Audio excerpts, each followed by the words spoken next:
So here's an N64 related video that YouTube definitely hasn't had uploaded before.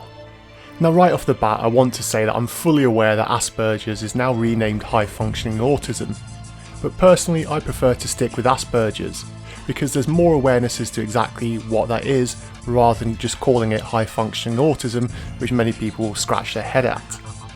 Which I personally find more offensive than Asperger's because it implies that there's a low functioning autism also. In reality, it's all a range and everyone will have their own strengths and weaknesses to deal with. Well anyway, I also want to highlight that even Aspergers Syndrome has people with widely sweeping challenges, and so I'm fully aware that for this video I'm going to be using some sweeping stereotypes, but from my experience many of them are actually quite accurate.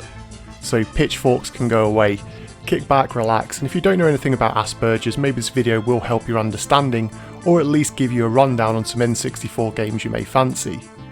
As always, if you want a more detailed review of any of the titles included in this video, then head on down to the description box where I'll link to all of the individual review episodes.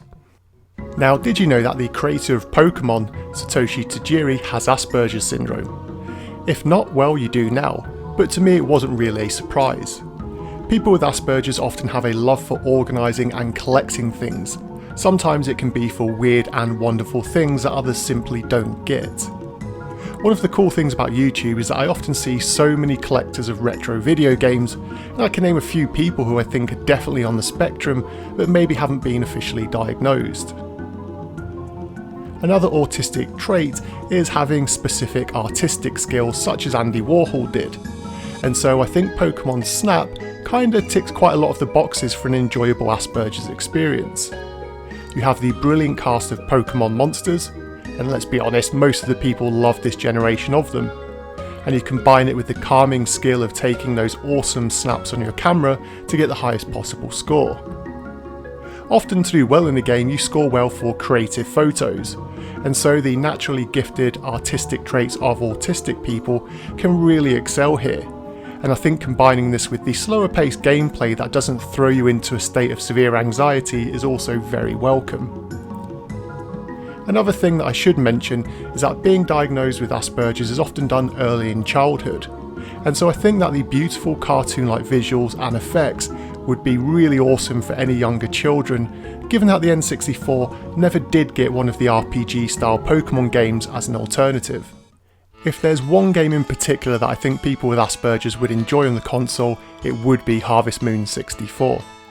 From my personal life experience, there's something quite soothing and relaxing about taking care of simple and mundane tasks in a repetitive manner. While some people may get turned off by the game due to its incredibly slower pace and lack of any real direction most of the time, other people with Asperger's would really love this. Having your own farm to tend and organise and plan how best to get growing is incredibly satisfying. There's a great level of reward here which, for anyone who puts the time into establishing a well organised farm and then watching it really grow and develop, and then it throws you into the gentle changing of the seasons, it does have an insane amount of replayability. With village people to interact with in the confines of the game world, it allows the Asperger's player to take their time thinking about their decisions and what to say without needing to rush. Often Asperger's people have an unusual speech pattern or phrases, and so having a more rigid set of answers to give in the game can help build up communication patterns and skills in a very non-sensitive time manner. Now don't get me wrong, although one of the game's objectives is to court and marry one of the many potential love interests in the game, I don't think this game is going to turn anyone into the next Casanova, but you never know. People with Asperger's are often cited as being the masters of routine, and so the game heavily requires this, and in many ways it embraces the fact that many of the tasks you simply need to do day after day in the game. They are also for the people who have very high levels of persistence, and so the trial and error nature of tending to your farm and seeing how different things grow and what works best is something which the very determined player will often get a lot of satisfaction from. Pilotwings 64 may seem like an odd choice here, but I actually think it's pretty genius. You see, people with Asperger's often have intense love for technology and machine-like creations such as vehicles. Just look at Elon Musk, who is an Aspergian, and what he's done with cars and rockets to get a prime example of this. The good range of differing aircraft to master in the game offers the Aspergers player the opportunity to do something they'll likely love, which is mastering how something works. Whether it be the rocket belt, gyrocopter, glider and so on, each handles and plays completely differently, and so it takes time and patience to truly get to grips with each of them. I also think that the music in the game does play a big part. Whilst there are some more up-tempo tracks, the majority are often a calming melodic range of compositions, which goes against what many other games were doing at the time. Often in this era you'll notice that soundtracks were fast-paced, had lots of layers, and quite an aggressive 90s tone, really designed to get the player pumped up and in that adrenaline state of mind. Pilotwings does the opposite, and it seems that most of the time the music is trying to get you into that chill zone for as long as possible. I also couldn't mention Pilotwings 64 without talking about Birdman. This single experience in the game is one I always loved even as a child. Just being able to fly around without any time limits, real objectives, opponents to try and beat, or even scores to hit. Birdman just allows the player the chance to switch off, take things at their own pace and explore things in their own time, whilst one of the most relaxing tracks on the console just plays along in the background.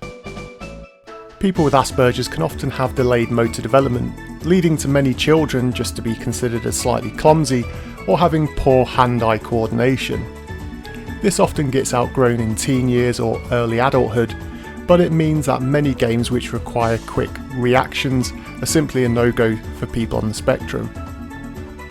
Mario Golf, like pretty much every golf game, is a much more methodical game to play, and especially in single player, you can really take as long as you want to think about your shot, lining it up, and working the angles and other factors such as wind speed and so on. Taking away the need for quick reflexes is a godsend, and getting to play a cool sport with a whole host of familiar Nintendo characters really just helps you sink into the game and start enjoying it early on. Now, the swing shot meter is probably the trickiest part of the game for anyone with motor issues, but in comparison to some of the more realistic golf games, I think this one's much more accessible. Sports games can often be an absolute nightmare for autistic people to play. They require fine reflexes and intense concentration, but mostly they are best played in multiplayer. Asperger's people frequently have a lack of interest in being socially driven, and so I would typically prefer a single player experience which sport games are usually not built around, especially in this era of gaming. One exception on the N64 could be Premier Manager 64. For this one you'd have to be a football fan, and ignore the fact that the team rosters are now heavily out of date. But if you can look past that, then this could be a very enjoyable experience. People with Asperger's are often able to amass a huge amount of information and have brains which thrive in an intellectual environment. Just look at people like Bill Gates and Steve Jobs as prime examples for Asperger's people with encyclopedic knowledge of certain specialist subjects. If football is of interest, then this game is essentially all about the data. From scouting players, signing deals and creating that perfect squad, using all of the data to balance it perfectly into a Champions League winning team is the goal. And anyone who loves spending hours tinkering with their squad formation to get the perfect synergy will be in the absolute element here. People with Aspergers Syndrome often say that they feel that they don't belong on this planet, and that it can feel like they're living in some type of fantasy realm.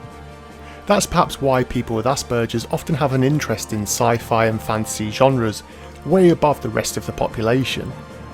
Maybe it's for the escapism factor, or maybe it's the ability to empathise better with fantastical characters and beasts. But no matter what, I think that Ogre Battle 64 hits a lot of the areas which would be an enthralling experience. Firstly, you have a deep, rich storyline which nails that intellectual stimulation box as it involves religion, politics, the human experience and war. Throw in some deep character class management and tactical nous which is needed, and you have a game which plays as beautifully as it looks, and it has some of the best sprite work on the console. As the battles themselves are auto-acted out depending on how you've set your classes up, you don't even need slow reflexes like you would in games like Final Fantasy VII. Just spend the time setting up your army to get it to the right level and the right acquisitions, and of course get your tactics right and you'll be all set. As the game has a huge amount of levels or missions to play through, there's a load of replayability in this game, and the multiple endings to experience do encourage you to play through the game multiple times. As you'll know from my full review, this is one of the console's games which I'd recommend to absolutely anybody and as many people as possible because it's just that damn good. So go check this one out. So there you have it, those are my picks for Nintendo 64 games for people with Aspergers Syndrome or high functioning autism. Are any of you on the autistic spectrum, and if so, what games would you personally recommend to others? Maybe you have some autistic friends and you've got a couple of titles that you think I should have included on this list. If so, let me know in the comments section down below. And for today's topic of conversation, I'd love to know how you think accessibility in games has either improved or gotten worse over the years for gamers with disabilities. As always, sound off in the comments section down below, and until next time.